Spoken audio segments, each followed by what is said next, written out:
auditeurs. The 2 p.m. newscast with Ebel Bella Samari.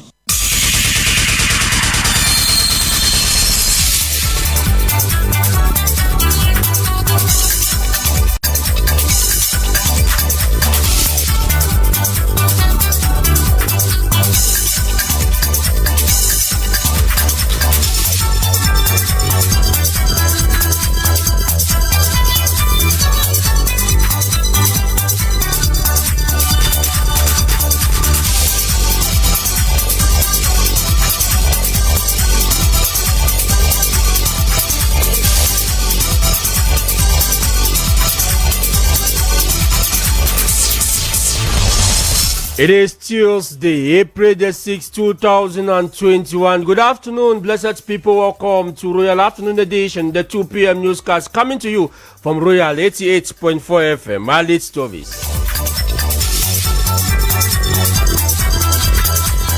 International Day of Sports for Development and Peace. Can sports be used to bring back peace in the Northwest and Southwest region? That is a question we shall be finding out in the course of this newscast. And still to come in this edition of our 2 p.m. newscast, 37 years after April 6, 1986 coup d'etat, what memories do Cameroonians have of the day? By then, I quite remember I was in Form 3 and I was schooling in Bumenda. We came back for vacation. So when it happened, we just got the noise and the serious gunshots outside. Since the University Teaching Hospital is just around the vicinity. And get more sport news as we talk football entirely in this edition when Ben Emmanuel Kum joined me in the studio for our sports page. Good afternoon once again. My name is Abel Bela Samari. We open our news this afternoon in education to tell you that the Minister of Secondary Education, Professor Nalova Lyonga, has instructed school authorities during an in-rep outing in some schools in Yaounde to stop offering cash-up classes up to 2 p.m. Minister Nalova Lyonga has equally asked school officials to make use of the space in their schools to avoid the two-shift system of education. Take a listen to the Minister of Secondary Education speak in the following soundbite. I'm trying to make some general observations which would help the schools. Each school is trying to cover the program such that we will not have any other extension once the time for the national examinations come up. And so they must try to do a timetable which is known to the parents of those students who are coming into school. And I'm trying to explain further that my notice told them that it's not all the students who have to come to school. So there is no need for a double shift now. We are trying to leave the classrooms open for the examination classes so that they can program the classes and finish at about 2. But they should aim at the same outcome at the end of the period. And we are urging them to go to the distance learning website and see which courses are on that day and let the students who are at home learn from their website. Minister Nalova Lyonga speaking there in line with the minister out in our reporter Jementa Conal, a pedagogue, and some parents to find out from them how they welcome the minister's decision not to allow our children stay in school right up to 2 p.m. and equally the use of space in our school to build more classroom in order to avoid the two-shift system of education. Take a listen to her report. The outing of the Minister of Secondary Education for school authorities to stop offering catch-up classes to students of examination classes has been received by some pedagogues as a mere joke, as this pedagogue frowns at the minister's outing. I really do not understand if she really knows the context of the Anglo-Saxon system of education, what it carries, because we have been unable to actually evaluate students on everything that the Anglo-Saxon system covers. Take a subject, for instance, like geography. How many branches have geography? What time are we going to cover all of these things to give these children? What time? We don't have time on our side. According to some pedagogues, their conscience cannot leave students to carry out exams if they do not complete their syllabus. So last year we went on holidays with a deficit of 1.5 months, getting to 2 months. This year they started classes 1 month afterwards. So we're already 2.5 months short of normal study time. It is almost impossible if a teacher is sincere and doing the work the right way. And the worst thing for a teacher is for a teacher to allow the candidates go into examination hall knowing fully well that there are some parts of the syllabus that they have not touched. The minister is a university done. In the university you choose what you can teach. But at A level the specificity is there. But just how do parents welcome this decision? The problem is that if the corona is already more than even what they are saying, yes, we can agree, because for the safety of our children. There are problems that could occur even in a patient that takes treatment, but it is more predisposed in patients that don't follow their treatment well. However, this makes us understand the importance for kidney patients to follow up a full treatment. And we stay in health to say a presidential decree signed on Monday, April the 5th, 2021 by President Paul Biya fixed today, Tuesday, April the 6th, 2021 as a day for a state funeral of the late Ali Mayatu, Secretary of State at the Ministry of Public Health in charge of epidemics and pandemic control, who died in Yaounde on Monday, April the 5th, 2021 after an illness. The state funeral shall take place in Garoua, North region of Cameroon. It should be noted that Ali Mayatu, who doubled as the Lamido of Garoua, is said to have been laid to rest yesterday shortly after his demise. According to Muslim tradition, before his demise, Ali Mayatu has served at the Ministry of Public Health for more than 20 years. Last time he was seen in public was on the 24th of March 2021 while visiting the Yaounde Central Hospital Specialized Center for COVID-19 Patient number 2 at Mvokmbi. You are listening to Royal Afternoon Edition, the 2 p.m. newscast coming to you from Royal 88.4 FM. And still to come in this edition of our 2 p.m. newscast, we find out how sports for development can be used to promote peace around the world. When we talk about sports for development and peace, we are simply referring to the aspect of sport that can contribute at the level of fighting people who at one moment were torn apart, or at the level of maintaining the already peace that exists in a given when the procedure of peace has been achieved. But for the case of Cameroon now like this, we want to bring in sport now to bring peace to the north and south. We talk politics in this newscast to say 6 April 1984, 6 April 2021. It has been 37 years after the attempted coup d'etat in Cameroon. Cameroonians who lived that moment says it was not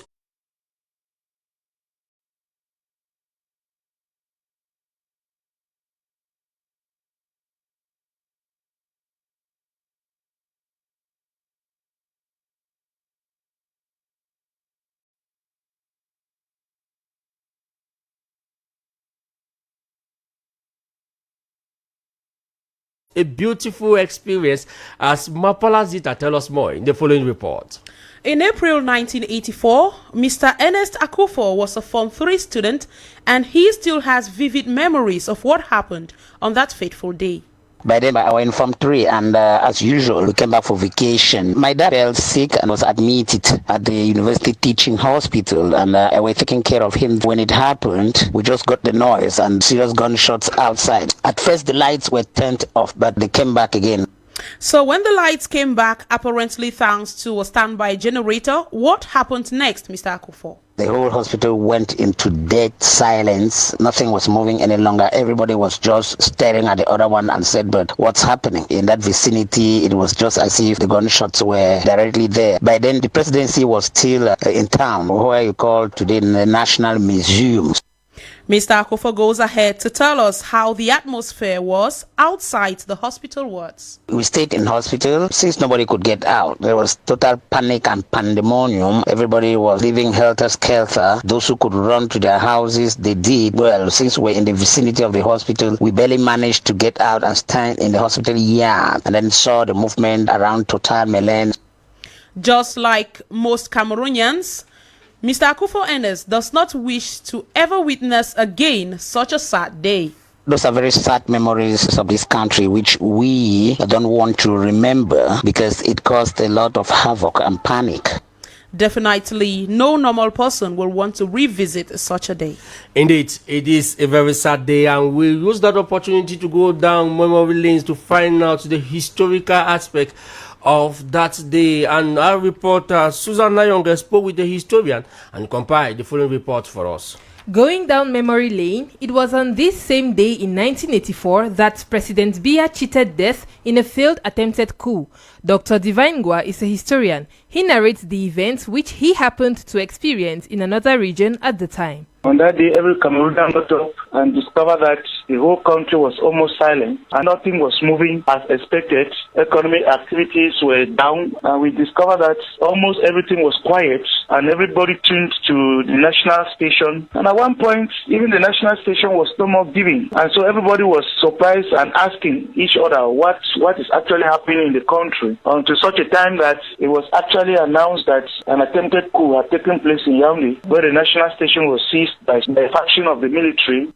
History has it that presidential guards wanted to overthrow the president, and he was aware of the growing plot against him. The situation was handled in time. This has affected the degree of peace to a certain extent, as our historian tells us. At a certain level, Cameroon has relative peace because such happenstance has not occurred again. Meaning that we have been guiding through as we move on from 1984 to ensure that it doesn't happen. But can we really say that we have eliminated all that from happening? That is a question, and it takes a political will. An important factor was the Cameroon Air Force that stayed loyal to Biya and stopped the attacks. Dr. Divine had this to say on conflict situations in the country. We should be able to see how the country has grown in terms of resolving the internal problems of Cameroon, because it was an internal problem. Are we sure that there are no more internal problems that can cause another coup tomorrow? So we think that if we are living by force, then we should learn to make the people live by peace. In a nutshell, this day calls for reflection on the part of the political, military and civil societies on the future peace and stability of the country. Susan Yaounde in that report. And over at the National Assembly, the International Association of Parliamentarians for Peace are meeting now at the National Assembly for a capacity building seminar for peace.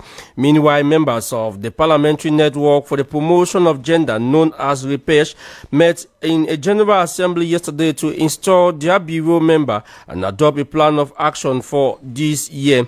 Honorable Josephine Simo Gabobs as president, with two vice presidents, Honorable Njila Larson Tabot and Senator Aisha Peret Ayatu. Let's now listen to Honorable Larson Tabot talk about the objective of their parliamentary network. REPATCH is actually not a new network. We met it in Parliament. It's just that we decided to relaunch the activities of REPATCH. It's basically a network for the promotion of women's rights. And I happen to be one of the vice presidents, because we are two vice presidents, one from the Senate and one from the Assembly. And we realized that the women are passing through difficult moments in every aspect of life. So the National Assembly thought it wise to join other stakeholders in the fight in bringing equal right to women. Everybody came to being through a woman, and we are out to make sure that the royal woman, who is at the backbone of our society, are given maximum protection in every aspect of their daily life, even in political life. Like in the National Assembly today, we have 61 women, so it tells you that there is progression. And why not being 100 tomorrow? It should be a possibility. Women should be given other positions, general managers. They should be given the opportunity to rule. After all, every man is ruled by a woman in his house, because your wife is a partner to you. So we are out to promote the rights of women. As the National Assembly, members of the network of parliamentarians for the promotion of bilingualism and multiculturalism held their General Assembly equally yesterday to elaborate on their plan of action that will run right up to 2025. Over the Senate, two bills have been adopted at the Senate. The bill to authorize the President of the Republic to ratify military training cooperation between Cameroon and Turkey. The bill was defended by the Minister Delegate at the Presidency of the Republic in charge of Defense, Joseph Beti Asobo. The two bills that we were here to examine with the Senate will be the basis of the military cooperation between Turkey and Cameroon. Turkey has one of the greatest army in the world. And they have a large expertise. They have military academies. They produce military equipment. And we have our traditional partners from America, Europe, from Asia. And Turkey will join them. And I think that with that large opportunities of cooperation, we have many things to earn and we have many things to offer to them. The second bill that was adopted, it was an ordinance to extend the effects of the Cameroon-European Union Economic Partnership Agreement to the United Kingdom, Great Britain and Northern Ireland.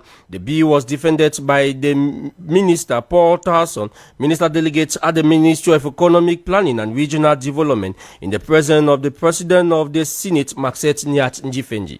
This is a very important bill, the ratification of an ordinance signed by the head of state. The importance is it ensures smooth commercial exchanges between Cameroon and the United Kingdom of Great Britain and Northern Ireland. Of course, in the interim, the economic partnership agreement between our two countries has been signed. And while waiting for the formal ratification of that agreement, the bill that was just adopted permits us to ensure that trade between our two countries continues to be fluid.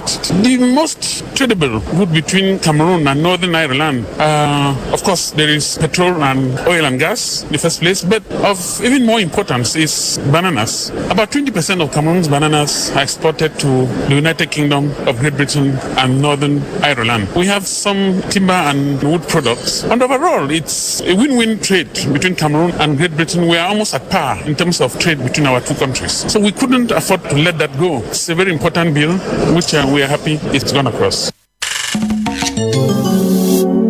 And let's take you out of the country. First stop in Tanzania, where the newly appointed president of that country has announced that ban put on a number of media outlets by her predecessor John Magufuli to be lifted. She said media rules, regulations and penalties should be transparent so that everyone knows what to expect if they go wrong. She was speaking today during the swearing in of new ministers and permanent secretaries and added that government shall not be seen to crucify the media freedom in Tanzania. And we'll stay out of the country, this time in North Korea, where North Korea has announced that it will not take part in the Tokyo Olympic Games this year, saying that the decision is to protect its athletes from COVID-19. The decision put an end to South Korea's hope of using the game to engage with the North Korea aim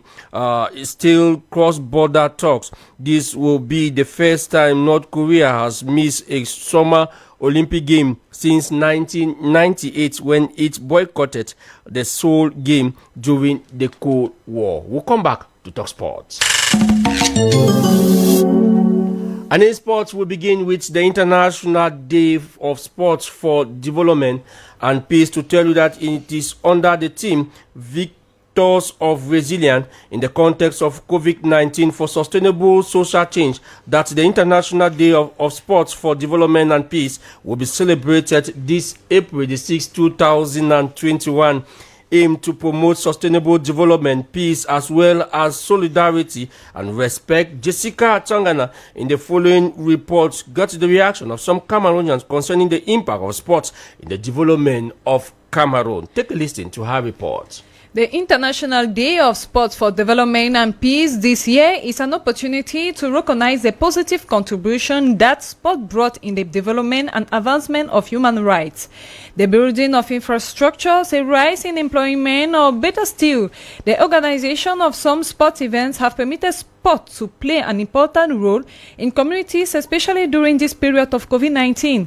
For this World Day, some Cameroonians explain in what way sport have contributed to the development of Cameroon. Sport has contributed enormously to the development of the country Cameroon through the organization of different events in the country. We can talk about the just ended CHAN. Sport has help in creating jobs, especially the most loved sports in Cameroon, which is football. You just have to look at the different sports infrastructure in our country, notably the stadia that has been constructed. We're also looking at the roads, we're looking at the hospital infrastructure. All of these put together has greatly contributed to the development of Cameroon.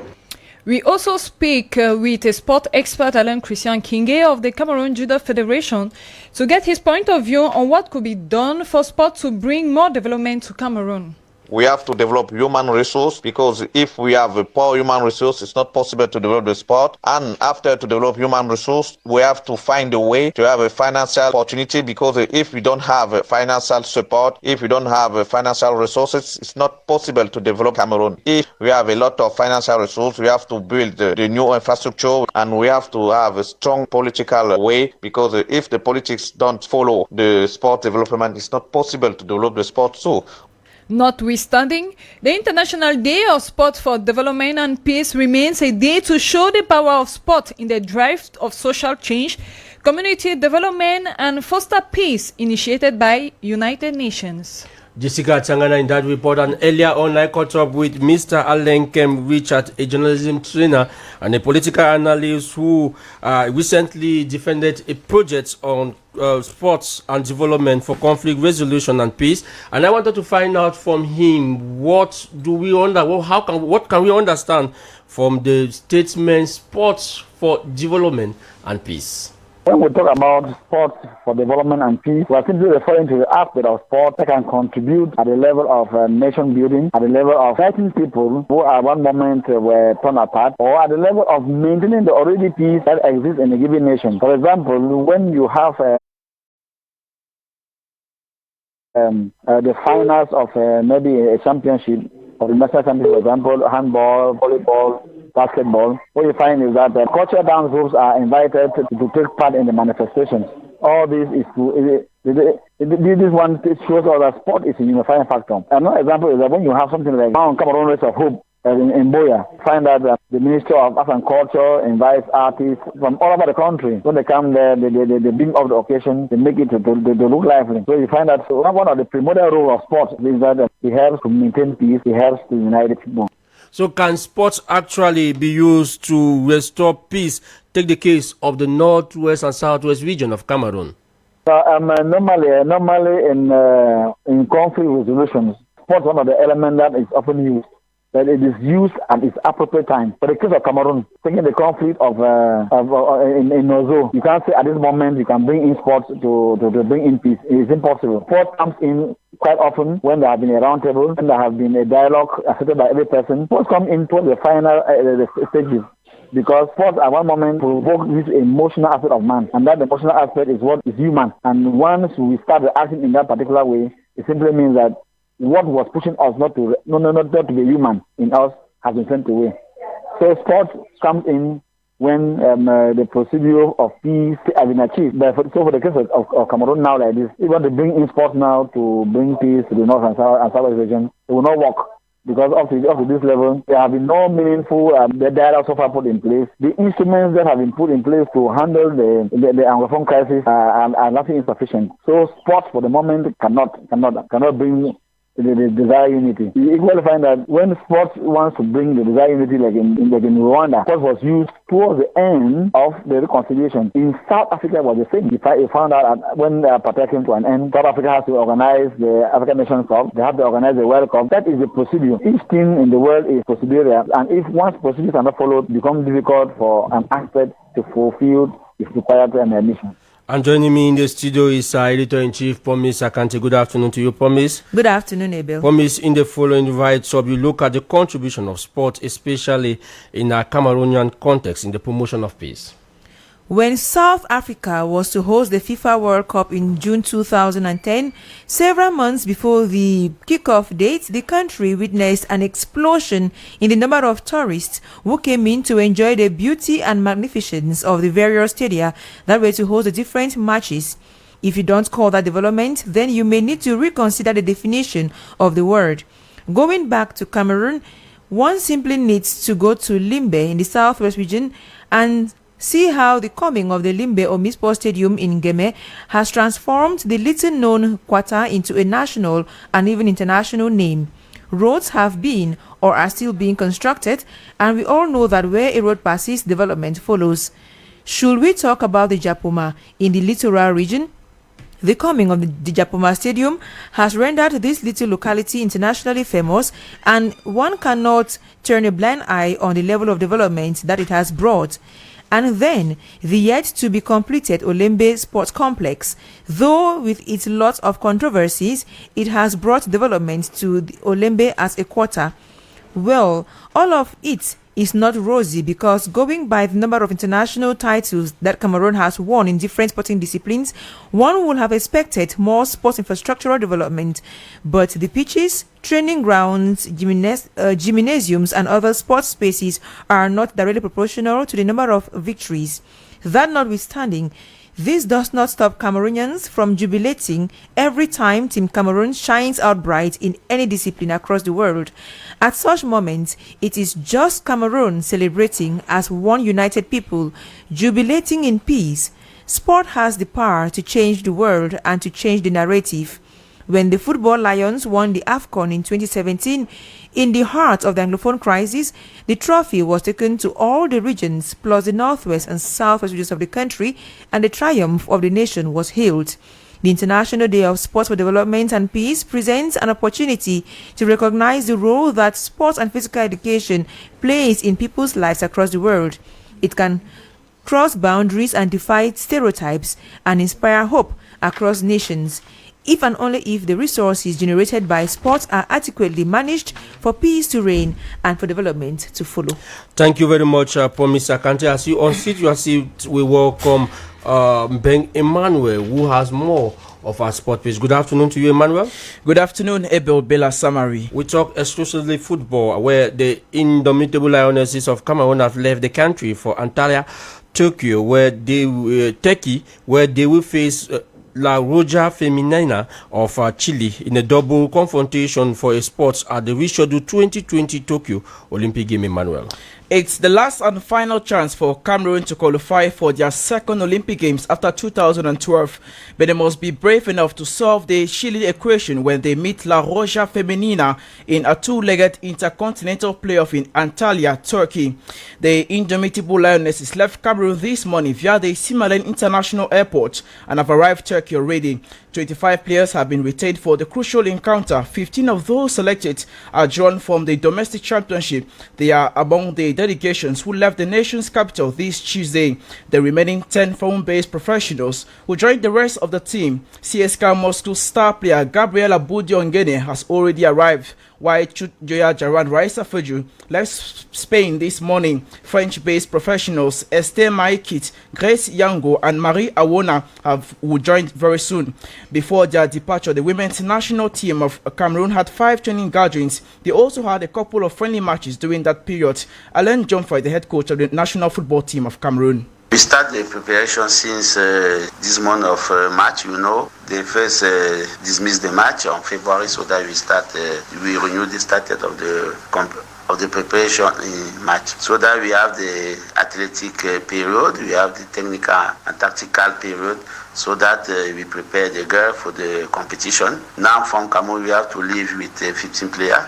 We have to take the 10 players in Europe, so that they mix, and we have 25 players, so that we build a team that we can prepare for the match against Chile on the 10 and the 13.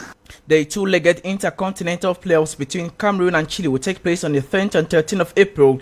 The double-header was initially scheduled for February but was later rescheduled to April due to COVID-19. The team has been highly motivated after a visit from the Minister of Sport and Physical Education, Professor Narcisse Molekombi, and the President of the Cameroon Olympic and Sports Committee, Colonel Ahmad Kalkaba Malboum. Emmanuel, before you go, please tell us something about the first leg of the UEFA Champions League quarterfinal that begins today with two exciting exciting fixtures. Manchester City face German side Borussia Dortmund at home in the first leg of their Champions League quarterfinals tonight. The English Premier League giants have no major injuries to report, but Borussia Dortmund has got some absentees in the squad. They will be without former Manchester City's youth player Jadon Sancho, who is sidelined with a muscle injury. Cameroon's born sensation Youssoufa Moukoko is also ruled out for the rest of the season after suffering from a foot ligament injury. In the other game, Liverpool will be aiming for a revenge mission when they face Real of Madrid in the other quarterfinals of the Champions League tonight. Captain Sergio Ramos will be missing from the Spanish outfit after picking up a calf injury while on international duty with Spain. France World Cup winner Rafael Varane is also ruled out. He's just been tested for COVID-19. Both games begin at 8 p.m. local time. Thank you very much, Mbeng Emmanuel. Let's welcome Anne Priestley Kupitek with you with a summary of this newscast in the French language. Good afternoon to you, Anne. Good afternoon, Ebel Bella-Samari. Le ministre des Enseignements secondaires, le professeur Pauline Nalova-Lianga, interpelle les responsables d'établissements scolaires. La fin des cours de remise à niveau organisés pour les élèves en classe d'examen ne devra plus excéder l'heure de 14 heures. 6 avril 1984, 6 avril 2021, cela fait exactement 37 ans que le président Paul Biya échappait à un coup d'État. Depuis cette date, le pays travaille à la bonne gouvernance, la sécurité et la démocratie pour un État stable et prospère. À l'international présidentiel au Bénin, l'opposition milite pour un départ sans rallonge pour Patrice Talon. Pourtant, le calendrier électoral et la modification de la Constitution lui accordent 1 mois et demi de plus. En sport, ce 6 avril est Journée internationale du sport au service du développement et de la paix durable. Le thème de cette 8e édition est sport vecteur de résilience en contexte de Covid-19 pour un changement social durable. And it is with that summary in the French language that we wrap up this edition of our 2 p.m. newscast. More newscasts will be yours at 6 p.m. a bilingual version between Janja Foko and Mapala Zita. Just to tell you that in this edition, we told you that today is being celebrated as an International Day of Sport for Development and Peace. The team keeping you company this afternoon is made up of Carol Production, with our copyright clerk, Irish Kemo is our sound engineer, Alen Kwikama, video editor on our Facebook.